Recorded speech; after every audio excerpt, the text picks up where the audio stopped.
They came in the hour just before sunrise, when even warriors sleep deepest and the spirits stand guard in silence. We had spent the last week celebrating the harvest. Corn hung drying at the doorway. Fish smoked over the fire. Children ran between the lodges with bellies full and laughter bright. We had survived another year on our land, the land my grandmother said our people had walked since before the strangers ever touched these shores. And though some of us still mistrusted these newcomers, we lived beside them. We traded with them. We taught them how to live on a land that would have swallowed them whole without us. We thought sharing meant peace. But on that night, peace became a trap.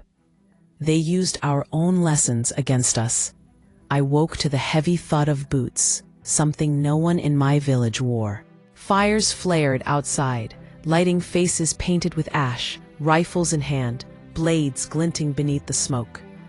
These were not the men who had sat at our tables months earlier, thanking us for corn, for guidance, for survival. These were soldiers, some English, some of their Indian allies from distant tribes, some men who had once smiled at my mother when she offered them food. But now their eyes held nothing human.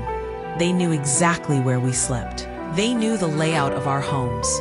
They knew which families lived closest to the water, which stored grain, which kept horses, because we had taught them. And they came for us the way a hunter comes for wounded prey. They tore my family from me. My mother reached for my sister as men burst into our lodge, pulling both of them into the cold air. My sister screamed, high and small, swallowed by the chaos outside. My father tried to shield us.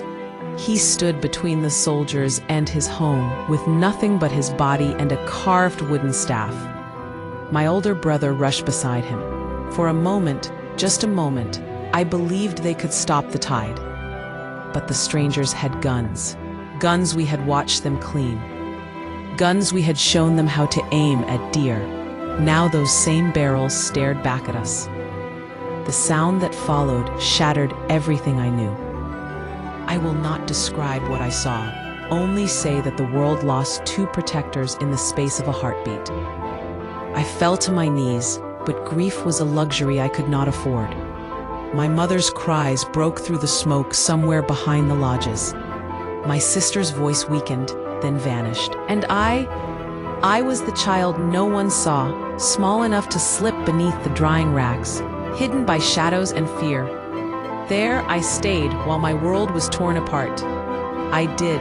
The morning after looked nothing like Thanksgiving, strong. When the attackers disappeared into the trees, daylight crawled across the village slowly, as if afraid to reveal the truth. Homes were burned or broken. Tools were scattered in the dirt. Food stores, meant to carry us through winter, were taken. The land felt hollow, as if even the birds refused to sing. I walked through the remains with trembling steps. Every few feet, a memory waited. My father repairing nets, my sister weaving beads, my mother grinding maize. All of it stolen, not by fate, but by men who would later claim a harvest feast as a symbol of friendship. They would call it Thanksgiving. But for us, the ones whose generosity fed them through their first brutal winter, for us who offered knowledge, shelter, medicine, land, for us who were repaid with muskets at our door, Thanksgiving was not a feast, it was a funeral. And I, one survivor, carry the truth. They will tell their children a story of pilgrims and gratitude. I will tell mine of broken treaties, stolen kin, and betrayal carried out in the hours before dawn. They will raise their voices in prayer. I will raise mine in memory. Because no matter how many tables they set, or how many myths they carve into the pages of their history books, the truth remains. Thanksgiving began with a massacre. And I am the last living witness of my